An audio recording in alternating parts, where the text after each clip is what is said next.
What's up, everyone? It's Kaisen here, and welcome back to The Awakening. We finally made it into Act 4, and we'll start the new content that was added for The Awakening in this episode. But before we go into the Aqueduct, I wanted to have a short segment at the start of Act 4 to talk with you guys about some of the things that you can do to make the gameplay easier for yourself. First off, I just want to say that I will not be using all of them because I want to try with this character to go self-found as far as possible, ideally all the way to maps. We'll see what we can do. But if that's not your plan, then one thing that you can do to make Act 4 especially easier for you is get certain gems. The most important, I think, here would be Flame Totem.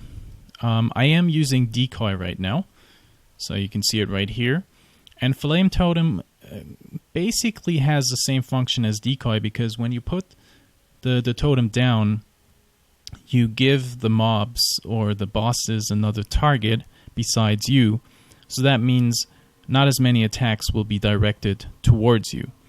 The second thing with Flame Totem is that it deals constant damage, and at the same time you can still be kiting around. So if you have a fight where you have to kite a lot, then Flame Totem is great. You just put it down, you kite, you don't get as much damage as if you would be using Incinerate, because then you have to stand still.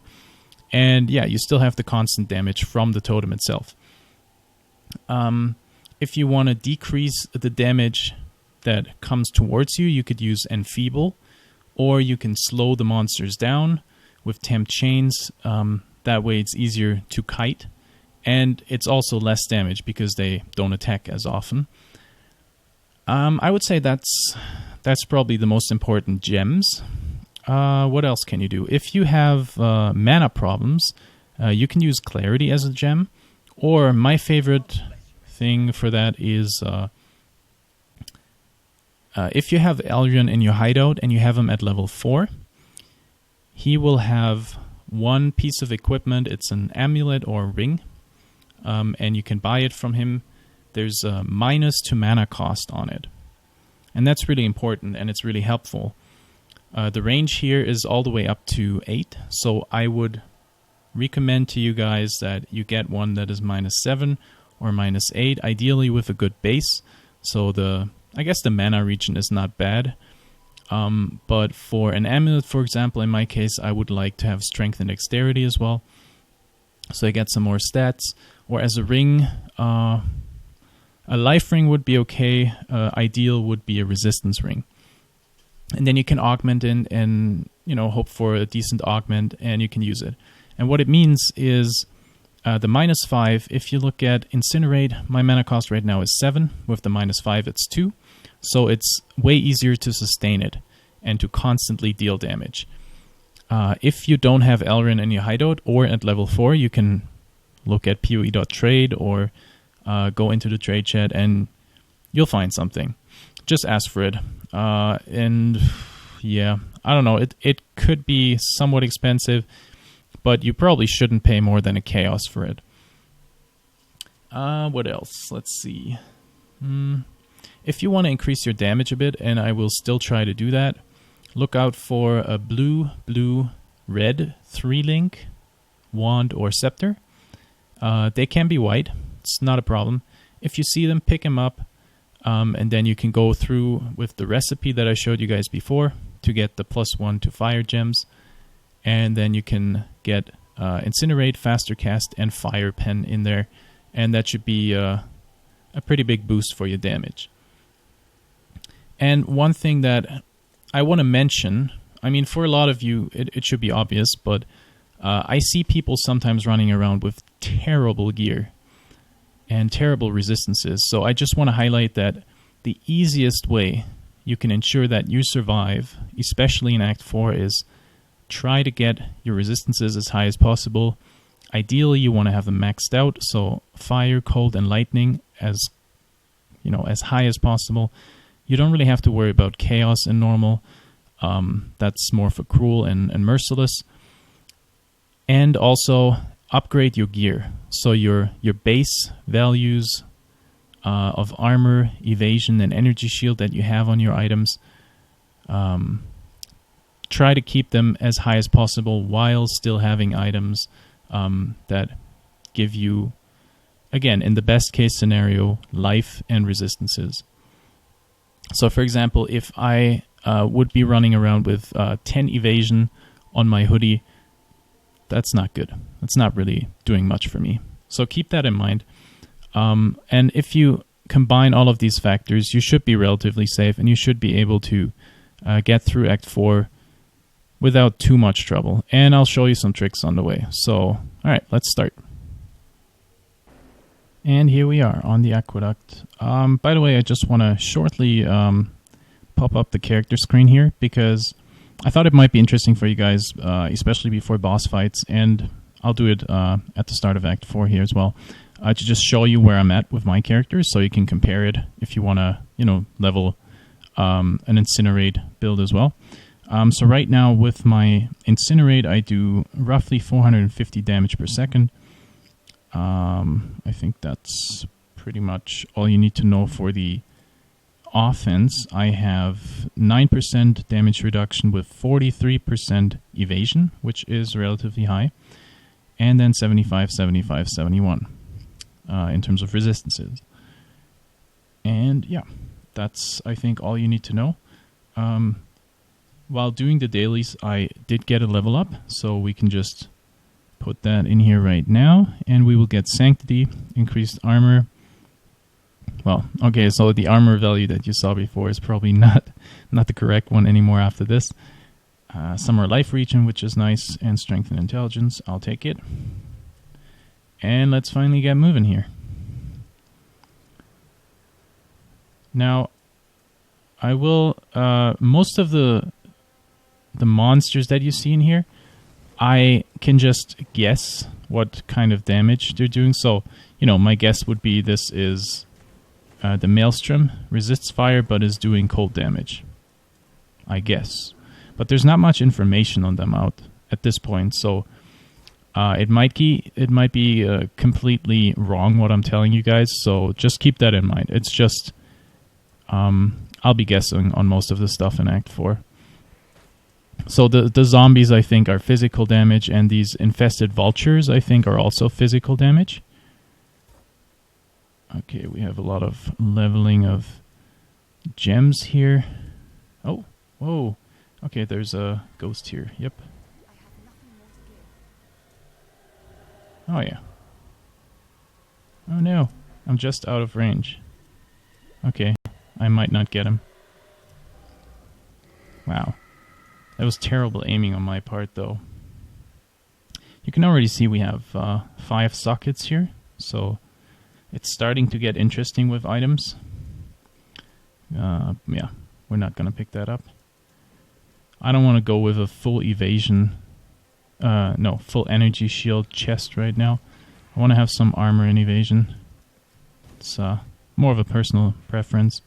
So these guys invested, they just drop down on you, and as I said, I think what they're... Whoa, where's my mana? I think the damage that they're dealing is physical damage. And then we have these guys here, the Impure Archer, which I would say physical damage as well, but don't quote me on it.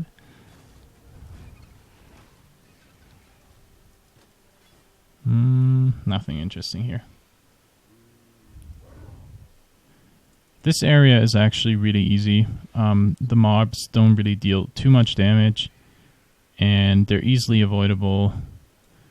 You can easily kite them, and I think it's really good for farming. If you want a level to, or if you want an area to level up, this is probably a good one. And you can see from the layout, you can always go to the other side over these ferries or boats in the middle of the aqueduct. But I'll try to keep on one side to make this run through of the area a bit quicker. There's not much to see on the other side. It's It's the same monsters. And, yeah, it's really straightforward. It's just a really long-ass bridge.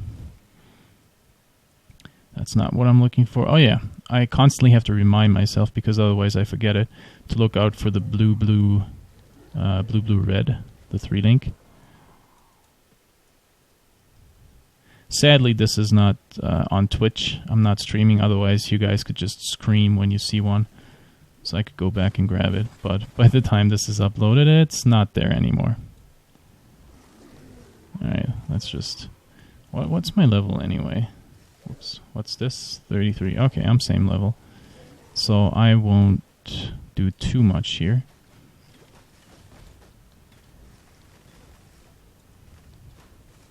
And towards the end of the area, there is... Oh, this is the boss. Okay, I was about to say there is a boss, and I'm already there. Wow, that was faster than I thought.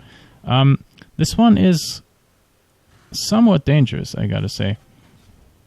Because he will swoop down on top of you. Okay, I'm just gonna stand still, and he comes down.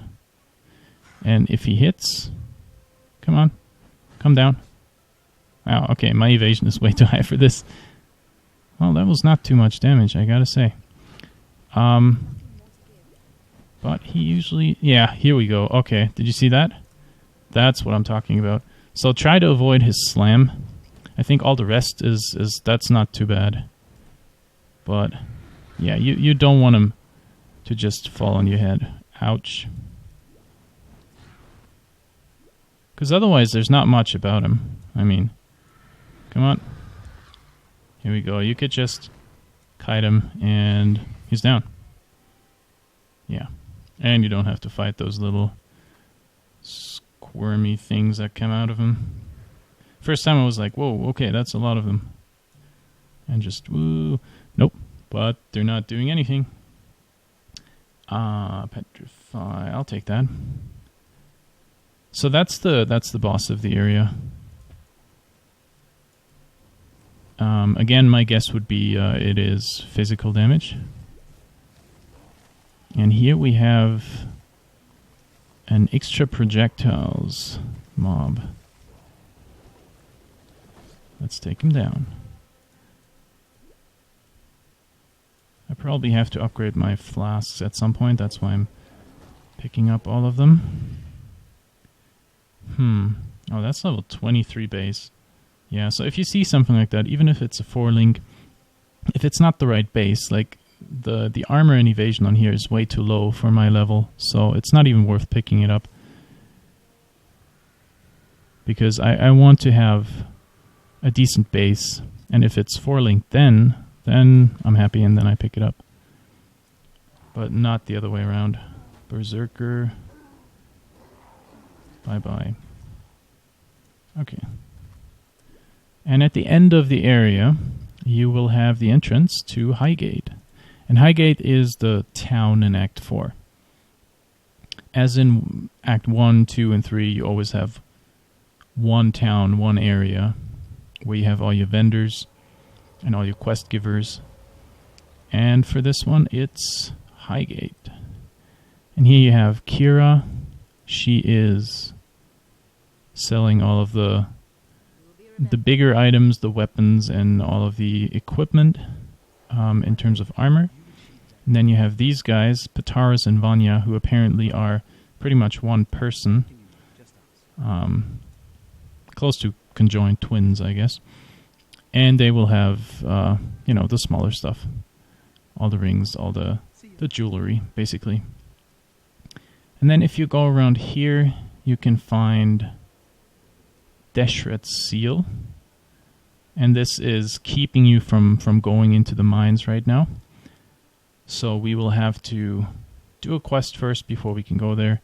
Lady Diala from, I think the first time you saw her in Act 3, she is here. And this is the big guy or the big girl in town. And she gives you the first quest, where you have to retrieve a banner. And this will be the first thing that we're doing. And that's another quest giver as well, but he doesn't really have quests right now. Oh, by the way, here you can trade divination cards once you have a set of them, which should take a while until we actually get there. Okay. Now, to get into the mines, the thing that we have to do is get into the dried lake, which, by the way, is the name of an endgame map as well. And here we have to look for... what's his face? Oh, it's not even... okay. It's not even mentioned, but we have to fight a boss here to get it. So, as I usually do, I think the easiest way here is to just go along the edge, and you'll eventually get to your target. Because the boss is in a corner, or not corner, but it is along the edge of the map. So, damn. Okay, I'm definitely wasting or using a lot of mana right now. These guys here, Vol's Fallen, just physical attack melee.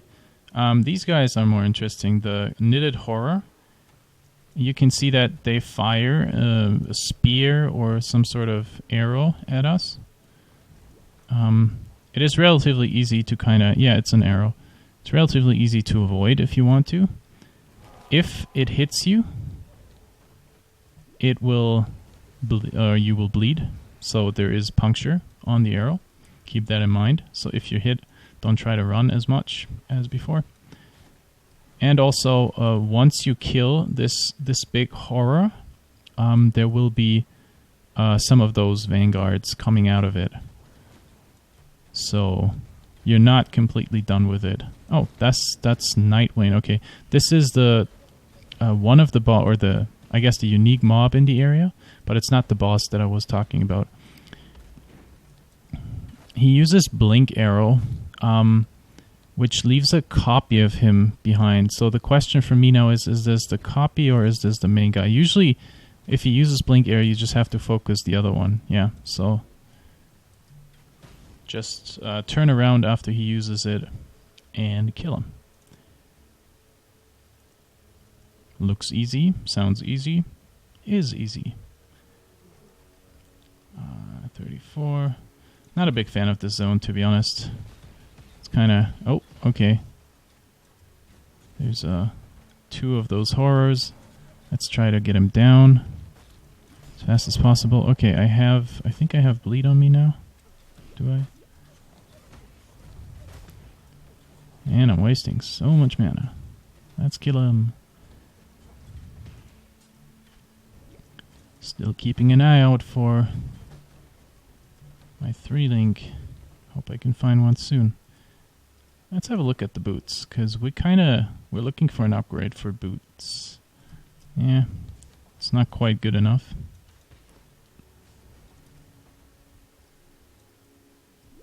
Okay. Let's keep going.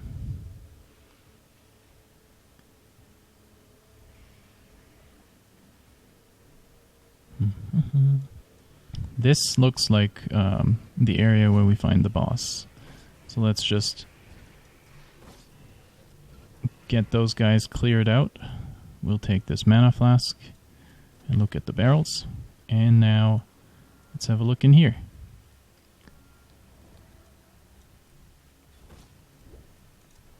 I kind of want to kill this guy first because I don't want to have to fight the boss with an energy shield as well. So yeah, if you can, just take out as many as possible beforehand. And here we have Vol, the Emperor of Purity. And we have to kill this guy. So he has, I think, three different things that he does. He will charge towards you, and you can see he deals some damage if he hits you. Then he has this melee attack. It's not, well, I would call it melee. I mean, it has a pretty big AoE. And then he has this where he's just summoning minions all around him. And from, the charge up of it, you can easily see which one it is. So try to avoid the AoE and this one, obviously. And then deal damage to him when he's doing this. He will be summoning monsters relatively shortly, I think. So I can just deal free damage to him right now. Yeah, he's summoning monsters right now. After that, get away, because he will attack, or he will charge. So just wait out his charge, and wait out his AoE attack, and he should be super easy. In terms of damage, I'm not quite sure what he does. There might be some fire in there, but honestly, I don't know. So if you have any information on it, I'd be curious to know. Anything else here? We definitely need a new helmet, so I'm just going to pick that up. Nah, not this. So, yeah, and we got the banner as well, so we can basically just exit from here and go back to town. So let's go in here. And I do think that we get a pretty nice reward here now. So you want to go back to... What? Oh, do I have to open it first? Okay, let's go over here. So use the banner on this seal. Just touch it, and we now have the entrance to the mines. Yeah, and now I can talk to Oyun for my reward, which I definitely want to have.